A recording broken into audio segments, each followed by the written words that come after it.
tous, Pauline Garcia, vous êtes bien sur la chaîne YouTube Éthodiversité et aujourd'hui on parle de taureaux. On parle des taureaux mais surtout on parle des entiers.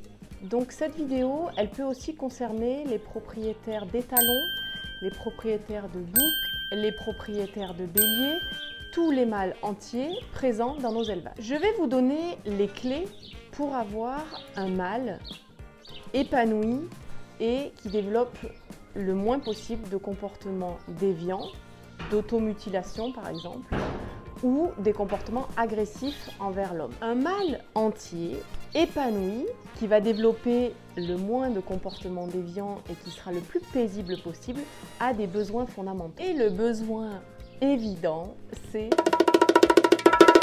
la reproduction. Alors là, j'espère que je ne vous apprends rien, qu'un mâle entier, il a forcément des besoins de reproduction plus importants et il faut répondre à ces besoins.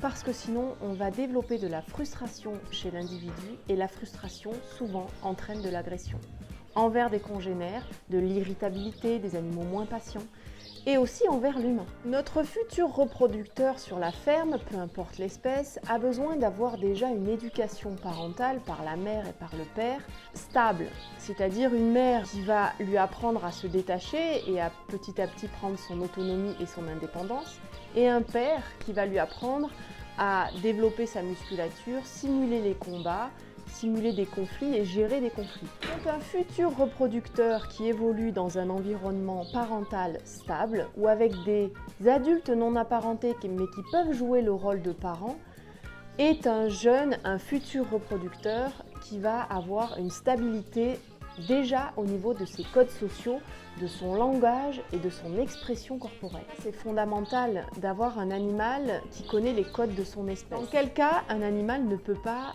ou en tout cas a des carences dans son langage et dans sa communication de son espèce. C'est le cas souvent où on élève un individu au biberon parce qu'il y a eu des raisons qui ont fait que ses parents, sa mère souvent, ne peut pas l'allaiter, ne peut pas le nourrir, ne peut pas s'en occuper.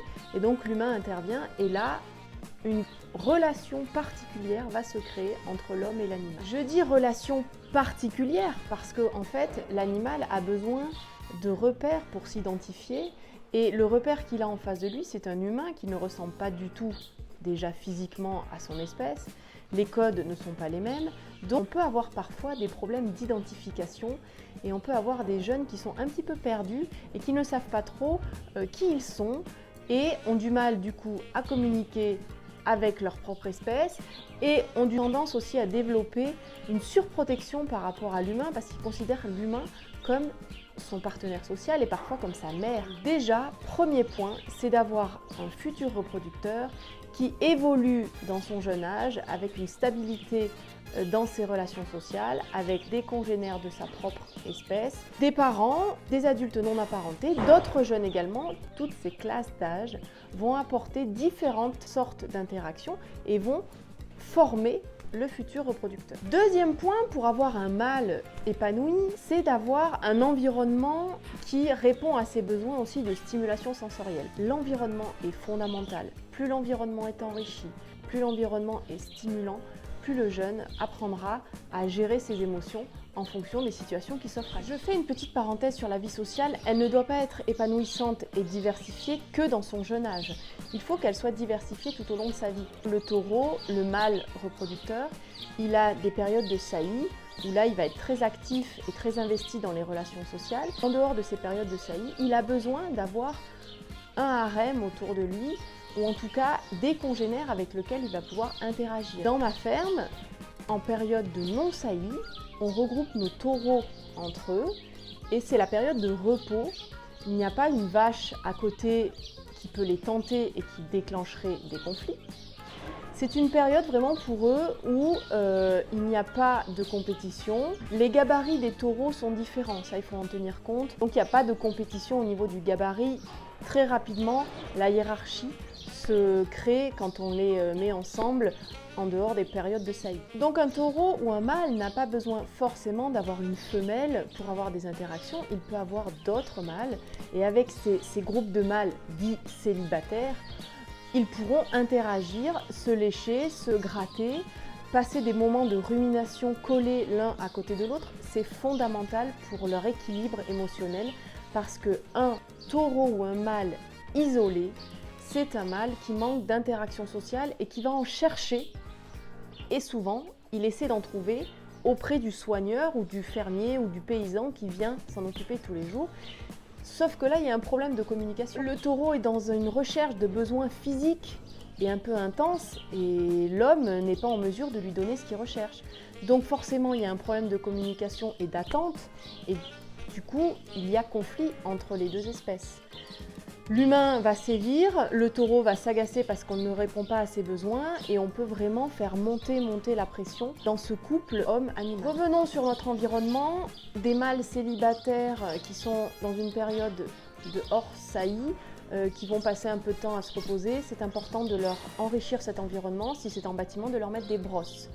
Parce que le besoin de grattage est omniprésent chez le bovin et chez le mâle, ce besoin de se défouler, de se masser est encore plus présent. Donc des brosses vont répondre aux besoins de grattage, vont apporter davantage d'hygiène, améliorer la santé des animaux et en plus va répondre à ce besoin de détente puisque un bovin qui se gratte sollicite des points d'apaisement, baisse sa fréquence cardiaque. Donc on a un groupe qui est plutôt détendu. Dernier point, un taureau, ça s'éduque comme une vache dans la relation homme-animal et surtout dans la distribution de grattage et de récompenses alimentaires.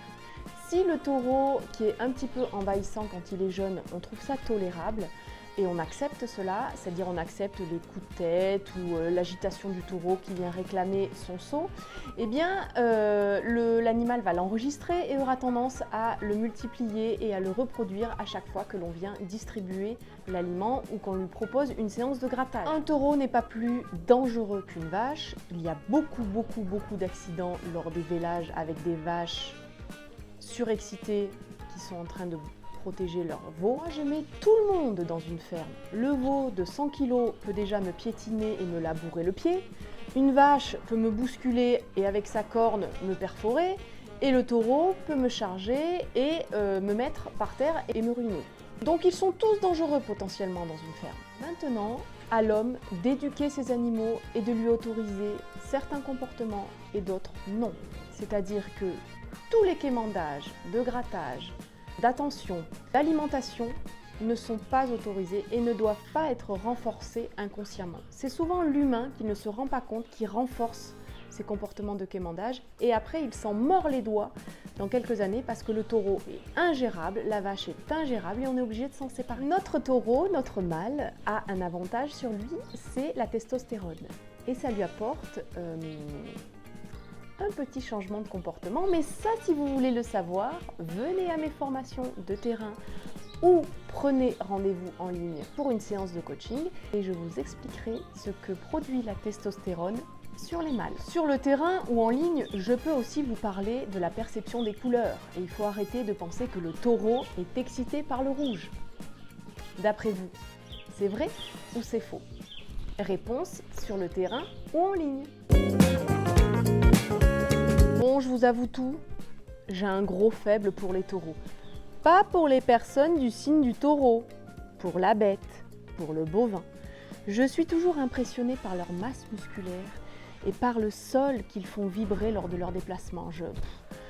Je suis toujours en totale admiration quand ils se déplacent autour de moi. Le temps s'arrête quand un taureau marche. J'espère que cette vidéo vous a plu. Qu'est-ce qu'il fait Django derrière là-bas? Regardez. Il est en train de surveiller les vaches qui sont en train de se chevaucher parce qu'elles sont en chaleur. Je vais faire bientôt intervenir le taureau d'ailleurs. Bon, j'espère que cette vidéo vous a plu. Moi, je prends toujours autant de plaisir à tourner ces petites vidéos. Bientôt l'été. Regardez le soleil derrière moi. Bientôt l'été. Bon, c'est en contre-jour, mais excusez-moi.